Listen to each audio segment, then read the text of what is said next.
Hello बच्चों, let's read the question. Question says if limit x tends to 0 sin 2x plus a sin x upon x cube equals to p finite, then first option a equals to -2, second option a equals to -1, third option p equals to -2 and fourth option p equals to -1. इस question को करने के लिए हम इसका की concept देखते हैं. तो इसका की कॉन्सेप्ट है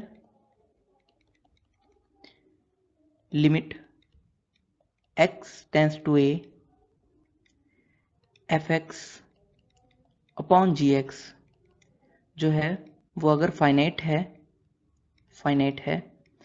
एंड जी ए की वैल्यू जो है वो 0 है, जो डिनोमिनेटर है वो उस पॉइंट पर 0 है, देन एफ ए भी 0 होगा.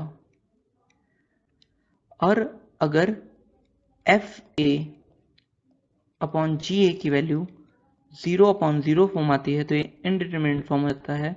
तो limit x tends to a f a upon g a equal होता है f dash x upon g dash x के, जहाँ एफ डैश एक्स डेरिवेटिव है एफ ए का और जी डैश एक्स डेरिवेटिव है जी एक्स का.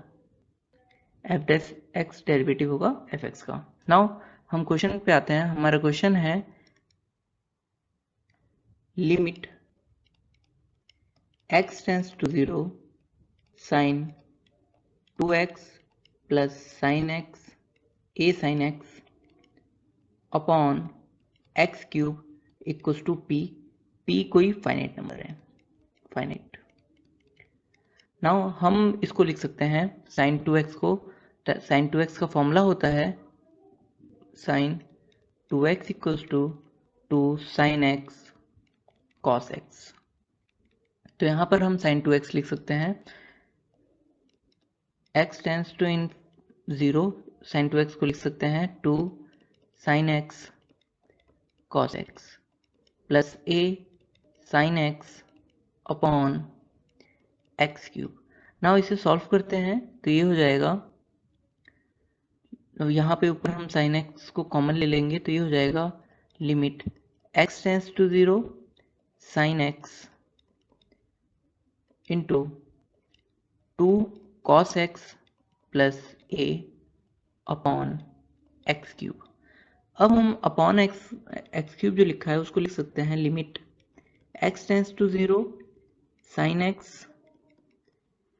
Upon x into x square और ऊपर 2 cos x plus a. Now ये हो जाएगा limit x tends to 0 sine x upon x into limit x tends to 0 cos 2 cos x plus a upon x square. हमने इसको दो अलग part में कर लिया, यहाँ तक और यहाँ तक. क्यों? क्योंकि हम जानते हैं limit x tends to 0 sine x upon x जो होता है वो 1 होता है. Limit x tends to 0 sine x upon x की वैल्यू 1 होती है. तो यहाँ से ये हो जाएगा 1 into limit x tends to 0 2 cos x plus a upon x square. अब इसकी वैल्यू फाइनाइट है क्योंकि पूरी लिमिट की वैल्यू जो थी वो फाइनाइट थी, तो इसकी वैल्यू भी फाइनाइट होगी. मतलब ये तो उसके इक्वल ही है तो फाइनाइट होगी. तो इसकी वैल्यू फाइनाइट है और अपॉन वाला 0 रखने पे 0 हो जा रहा है, तो ऊपर वाला भी 0 होगा. इम्प्लाइज क्योंकि जो डिनोमिनेटर है वो 0 है, सो डिनोमिनेटर भी x0 पर 0 होगा. सो जो ये हो जाएगा 2 cos 0 plus a equals to हो जाएगा 0, क्योंकि डिनोमिनेटर 0 है तो डिनोमिनेटर भी 0 हो जाएगा x इक्वल्स टू 0 पे. नाउ क्योंकि पूरी लिमिट की वैल्यू फाइनाइट है तो यहाँ से आ जाएगा 2 cos 0 की वैल्यू हो जाएगी, cos 0 1 होता है तो 2 प्लस a इक्वल्स टू 0 और यहाँ से a इक्वल्स टू -2 आ जाएगा. तो यहाँ से a की वैल्यू आ गई -2. नाउ हमें p की वैल्यू फाइंड करनी है.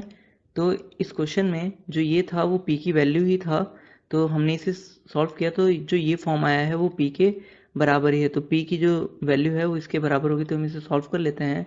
लिमिट p इक्वल्स टू हो जाएगा limit x tends to 0 2 cos x plus a upon x square, और जो a की वैल्यू है वो आई है हमारी -2, तो हम यहाँ पुट कर लेते हैं।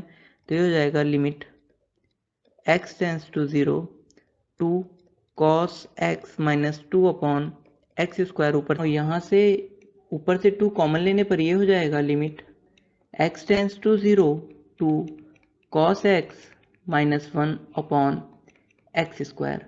अब हम जानते हैं कि cos 2x का फॉर्मूला होता है 1 माइनस 2 साइन स्क्वायर x, तो यहाँ से cos x हो जाएगा 1 minus 2 sine square x by 2। ये फॉर्मूला हम इसलिए यहाँ यूज़ कर रहे हैं क्योंकि 1 से 1 कैंसिल आउट हो जाए। तो ये हो जाएगा limit x tends to 0 two 1 minus 2 sine square x by 2 minus 1 upon x square. -1 से 1 कैंसिल आउट हो गया, और इसमें हम ऊपर नीचे 4 से मल्टीप्लाई और डिवाइड कर देते हैं। तो नाउ ये हो जाएगा लिमिट, ये p की वैल्यू आ रही है, limit x tends to 0 2 upon 4, ये 4 हमने अलग लिख लिया, ये वाला 4 बाहर ले लिया, 2 upon 4 minus 2 sine square x by 2 upon x by 2 का होल स्क्वायर।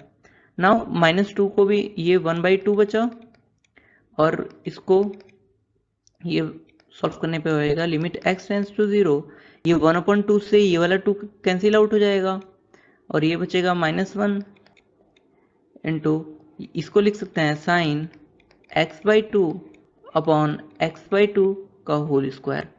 अब हम जानते हैं कि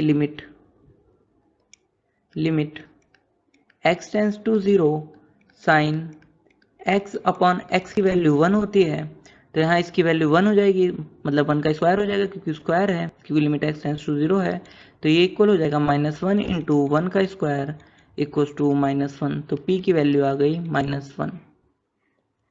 अब हम चेक कर लेते हैं कि हमारा कौन सा ऑप्शन ट्रू है। तो यहाँ पे हमारे p की वैल्यू -1 आई है, और जो a की वैल्यू आई है वो -2 है।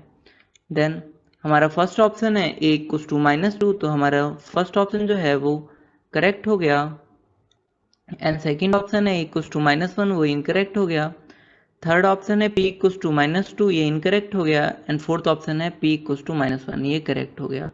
Then correct option is option number A and D. Hope you understood it well. Best of luck. Thank you.